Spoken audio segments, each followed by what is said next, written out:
बहुत सारे लोग हैं, उनके जीवन में एक बड़ी समस्या ये है कि वो किसी ना किसी प्रकार के एब्यूज़ का शिकार हो रहे हैं। कोई उनसे सीधे मुँह बात नहीं करता है, कोई उन्हें टॉर्चर करता है, कोई उन्हें परेशान करने की कोशिश करता है, बगैर कुछ किए उनको हरास करता है। कई बार तो ये चीज़ इतनी गंभीर आती है लड़कियों के लिए स्पेशली कि वो सेक्सुअल एब्यूज़ तक बात हो जाती है। कई बार छोटे बच्चे या लड़के भी जो है वो सेक्सुअल एब्यूज़ का शिकार हो जाते हैं। हाँ, बिल्कुल सही बात है। केवल लड़कियाँ नहीं, लड़के भी सेक्सुअल एब्यूज़ का कई बार शिकार हो जाते हैं। बहुत गंभीर विषय है। और कई बार और वो अपने आप को मालूम है विक्टिमाइज फील करते हैं, अपने आप को जो है वो डरा सहमा फील करते हैं, डर जाते हैं वो। और ये बात मेरे दिमाग में कैसे आई, जैसे मैंने अभी हाल ही में एक नेटफ्लिक्स पे एक मूवी आया था, डिप्लोमेट। डिप्लोमेट मूवी जो है वो भारत और पाकिस्तान के ऊपर बेस्ड है, जिसमें कि एक लड़की होती है, उसको बहला फुसला के पाकिस्तान में एक गैंग लेके जाता है और वहाँ उसको जो है वो सेक्सुअली अब्यूज भी करते हैं, उसे मारते पीटते भी हैं। तो वो लड़की अपने हस्बैंड से जो उसका और वो शादी कर लेता है, वो जो टेररिस्ट होता है वो इतना डरती है कि कोर्ट में सामने आने पर उसके मुंह से शब्द नहीं निकलते, बेहोश जाती देखती हो। इतना टेरराइज थी वो। आपको एक बात बताऊं मैं, एक बात याद रखना, ठीक है? यदि कोई तुम्हारा शोषण कर रहा है, देखो मैं इस सीरीज में इसको नाम भले ही मैंने डीमोटिवेशन सीरीज दिया है, पर एक्चुअली में ये ट्रूथ है, बिटर ट्रूथ है। और इससे बड़ा मोटिवेशन कोई हो नहीं सकता है कि हम सच्चाई को अलट पलट कर देख लें। यदि कोई तुमको बार बार हरास करता है, कोई तुमको एब्यूज करता है, कोई तुम्हारे साथ मिसबिहेव करता है ना, तो इसका सबसे बड़ा कारण तुम स्वयं हो।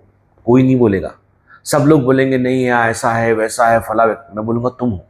क्यों तुम हो? क्योंकि तुमने विरोध नहीं किया समय पर, तुम डरते रहे। तुम आज भी डरते हो। यदि आज भी तुम्हारे साथ एब्यूज हुआ है, कोई तुमको टॉर्चर कर रहा है, तो तुम डरते हो। डरते क्यों? क्योंकि तुमने आज तक अपनी ताकत को नहीं पहचाना है। पलटकर एक बार जोरदार आवाज में बोलोगे ना, सामने वाला आदमी जो है वो सहम जाएगा।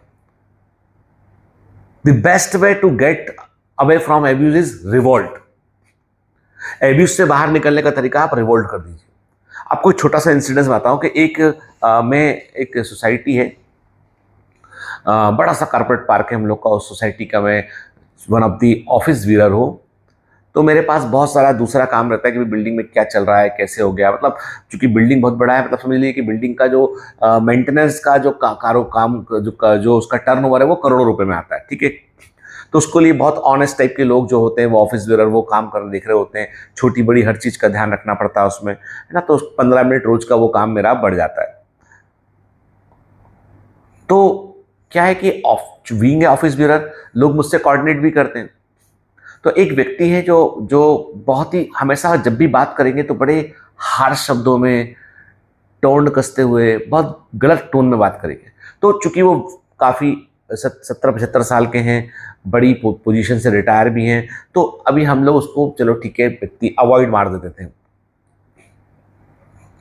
बल्कि कोई मिलने आता था, उनसे किसी को मिलवाना तो मैं पहले ही बोल देता था कि भाई ये थोड़ा सा खड़ा बात करते हैं, थोड़ा सा रफ बात करते हैं, तो आप उसको अदरवाइज मत लेना, ठीक है? सामने वाला आदमी अंडरस्टैंड करता है कि भाई ये रफ बात करेगा, है ना?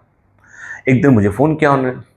फ़ोन करके उन्होंने मुझे जो है वो बोलना शुरू किया कि आप लोग ये नहीं कर रहे हैं, वो नहीं कर रहे हैं, और आप लोग जो है वो चोर बनते जा रहे हैं, एक ही थाली के चट्टे-बट्टे हैं। तो जैसे ही उन्होंने टोन अप करके बातें की, तो मैंने कहा ऐसा है, देखिए मैं आपका रिस्पेक्ट करता हूँ इसलिए मैं रिस्पेक्ट साथ हुआ, नहीं तो जिस भाषा में आप बात करते हैं ना, उस भाषा की 10 गुना ऊपर भाषा मेरे को आती है, क्योंकि तुम मेडिकल कॉलेज में नहीं पढ़े हो, हम मेडिकल कॉलेज में पढ़े। ऐसी कोई गाली गलोच नहीं है जिसका मतलब ना मालूम हो और जो हम इन्वेंट नहीं कर सकते हो, ठीक है?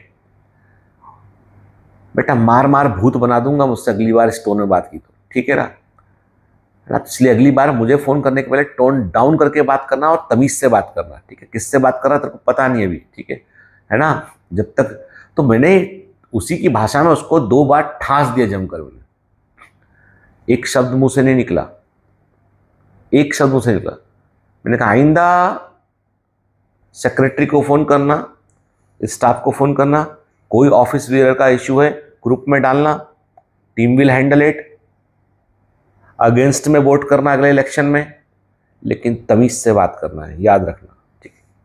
झटका दिया, नेक्स्ट डे सब राइट। नहीं तो वो आदमी 6-8 महीने से सर पे चढ़ा जा रहा था। वो मुझे मेरी भलमन साहब को, मेरे जवाब ना देने को, मेरे अवॉइड करने को मेरी कमजोरी समझ रहा था वो। बिल्कुल मत कीजिए। रिस्पेक्ट तब तक है जब तक वो अर्न किया गया है।